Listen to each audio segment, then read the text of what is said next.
Do you want to write your own cover letter but don't know where to begin? Do you feel a little overwhelmed by all of your previous attempts at writing cover letters? Try not to worry too much. Creating a cover letter is actually quite simple if you keep a few things in mind. As you are well aware, your cover letter is really a sales letter.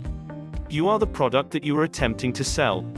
In a nutshell, your cover letter should demonstrate to the employer why they would be insane not to hire you. You will need to highlight the special qualifications that set you apart from other candidates for the position in your cover letter. Your cover letter gives you the opportunity to customize your resume as well.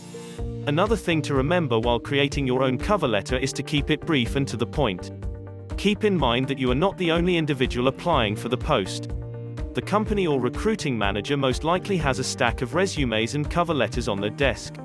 They are unlikely to sit and read a long cover letter that continues on and on. They will most likely read a phrase or two before losing interest and tossing your resume and cover letter aside. As a result, your cover letter should never be more than 3 or 4 paragraphs long and should never exceed a page. Anything longer than a page is almost certain to get ignored. Begin your first paragraph with an introduction. Address the letter to a specific person, such as the recruiting manager or an HR representative. It is critical to remember to spell this person's name correctly and to use the correct title. The first paragraph is where you identify yourself and explain why you've contacted them.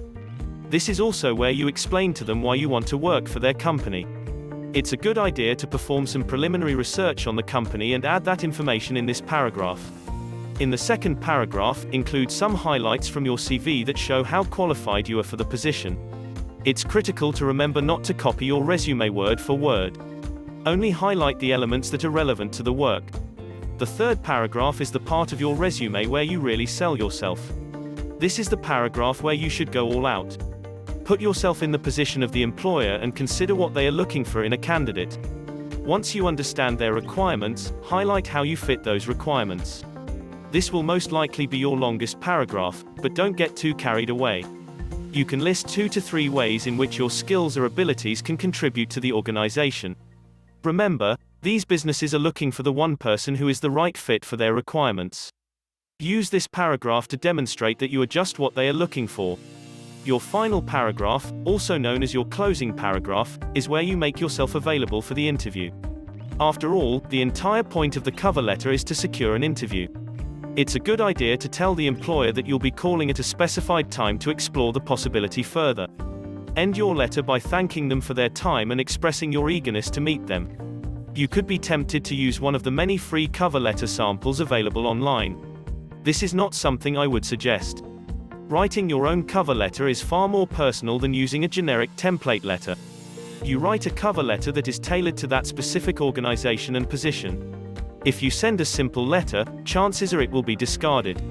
Another thing to keep in mind is to keep the page itself minimal.